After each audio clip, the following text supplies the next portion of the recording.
Masa kehamilan adalah masa yang mengawali 1000 hari pertama kehidupan calon buah hati. Pada masa ini, Bunda akan mengalami perubahan bentuk tubuh, perubahan fungsi tubuh, dan asupan gizi yang dikonsumsi oleh Bunda akan dibagikan pula kepada janin yang dikandung. Apabila asupan Bunda kurang, organ-organ penting dari bayi akan sulit berkembang sempurna. Akibatnya, janin dapat lahir menjadi anak dengan masalah gizi, gangguan kesehatan, hingga lahir dengan organ-organ tidak sempurna. Bunda yang kurang gizi juga rentan mengalami komplikasi saat dan pasca persalinan. Tahukah Bunda bahwa di dunia ini banyak ibu hamil yang mengalami gangguan kesehatan akibat komplikasi kehamilan yang seharusnya dapat dicegah? Wanita Indonesia termasuk Bunda mungkin secara sadar atau tidak telah menerapkan perilaku makan yang kurang baik selama masa kehamilan. Ingat ya Bunda, bahwa mencukupi asupan Bunda artinya mencukupi kebutuhan gizi untuk generasi penerus bangsa.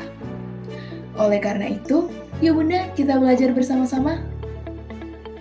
Akibat perubahan yang terjadi pada saat tubuh Bunda hamil, Bunda mungkin mengalami fase sulit makan seperti mual, muntah, kehilangan nafsu makan, atau justru makan berlebih.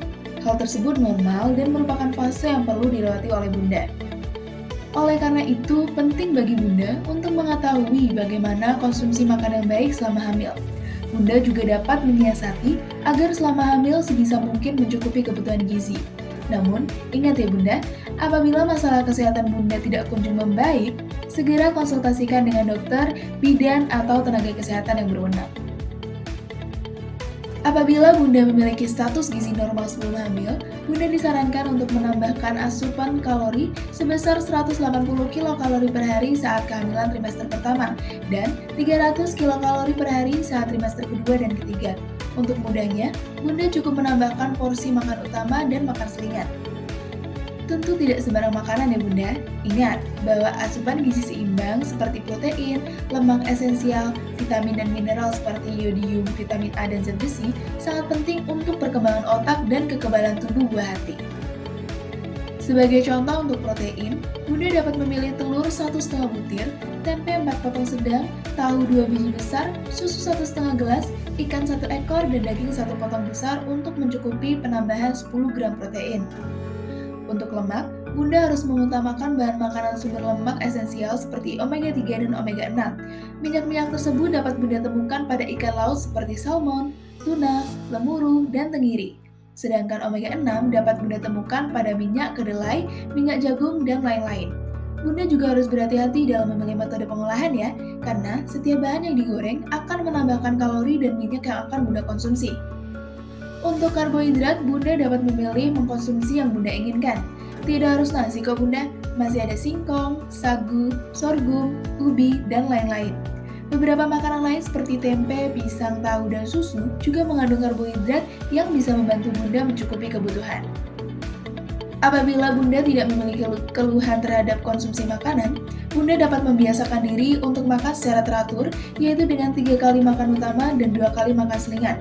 Hal ini karena tubuh Bunda memerlukan waktu untuk mencerna makanan-makanan tersebut menjadi zat gizi yang dapat dimanfaatkan tubuh, serta mempermudah Bunda dalam mengatur waktu makan. Makanan utama umumnya dilakukan pukul 7 pagi untuk sarapan, pukul 1 siang untuk makan siang, pukul 7 malam untuk makan malam, sedangkan selingan umumnya dilakukan pukul 10 pagi dan 4 sore. Tentu pembagian waktu ini tidak wajib ya Bunda. Bunda dapat memodifikasinya sepanjang antara waktu makan diberi jarak minimal 2 jam bagi tubuh untuk dapat mencerna makanan. Sebagai contoh menu untuk Bunda, Bunda dapat menyiapkan menu sarapan yaitu nasi putih 2 centong, ikan goreng 1 potong, sayur daun 1 mangkuk, buah pepaya potong 1 potong sedang, serta air putih 1 gelas.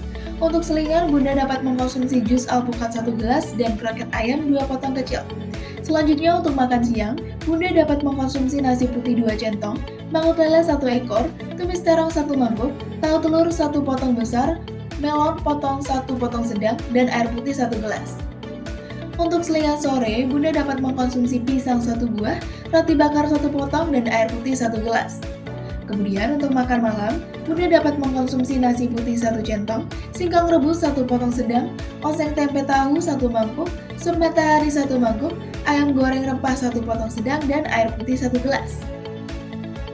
Berikut ini adalah tips untuk Bunda agar konsumsi gizi tetap berkualitas dan sesuai porsi yang tepat selama hamil. Yang pertama, penuhi kebutuhan air. Konsumsi buah, sayur, dan bahan makanan lain yang beragam.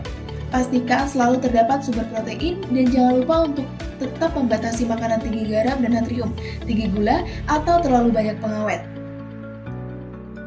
Selama hamil, Bunda juga sangat disarankan untuk menjaga kebersihan makanan yang akan dikonsumsi ya. Misalnya, selalu mencuci bahan makanan sebelum dimasak, dan jika makan buah segar, sebaiknya dibersihkan terlebih dahulu. Bunda juga sebaiknya menghindari mengkonsumsi makanan yang belum matang, karena terdapat resiko kontaminasi bakteri. Apabila Bunda memiliki hewan peliharaan, tolong berhati-hati agar tidak mempengaruhi kualitas makanan yang Bunda konsumsi ya. Apabila Bunda merasa mual muntah saat hamil, Bunda dapat mencoba mempersiapkan makanan dalam porsi kecil dan lebih sering. Bunda juga sebaiknya menghindari makanan berlemak dan berbumbu tajam. Bunda, ternyata untuk menyiapkan menu makan saat hamil itu tidak sulit loh. Bunda pasti mengenal makanan lokal yang sering menjadi menu andalan dan dikonsumsi sehari-hari oleh keluarga atau lingkungan masyarakat. Nah, Bunda dapat memanfaatkan bahan makanan atau resep-resep makanan lokal tersebut untuk memudahkan Bunda menyiapkan menu sehari-hari.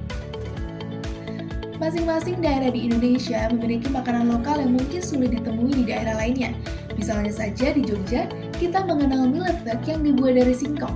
Di Semarang terdapat ikan bandeng, di Kalimantan terdapat soto Banjar, di Sulawesi terdapat bubur Manado, di Sumatera terdapat rendang, dan berbagai makanan lokal lain dengan bahan dan bumbu khas masing-masing daerah. Oleh karena itu, Bunda tidak perlu khawatir harus mempersiapkan menu makan yang sulit atau mahal. Menu makanan yang baik adalah menu makanan yang beragam, bergizi, seimbang, dan aman. Bunda, semoga melalui video ini dapat membantu Bunda memahami tips dan bagaimana konsumsi makan yang baik selama hamil. Semoga Bunda dan calon buah hati dapat melewati masa kehamilan yang bahagia hingga saatnya kelahiran nanti. Bunda sehat dan bergizi, senyum calon buah hati menanti.